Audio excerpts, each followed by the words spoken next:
Good morning, Samantha. Good morning. So, what did you do this morning after you woke up? This morning I watched the movie and I got dressed and Dad was gonna wash the laundry. Yeah, so I'm washing some laundry, so pretty soon we're gonna go to day camp. What do you gotta do first? Before we go to day camp, did you do everything you need to do to get ready to go? Yes.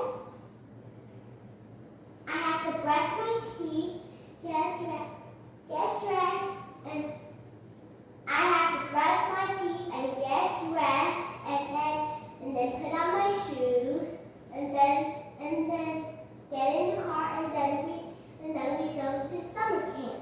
Wow, that's cool. You know what? I think something else is gonna happen today. So after summer camp, where are you gonna go? I'm gonna go to my mom's house. Oh, okay, yeah, because you've been hanging out with Dad all week, right? Mm-hmm. Okay, well, see you next time.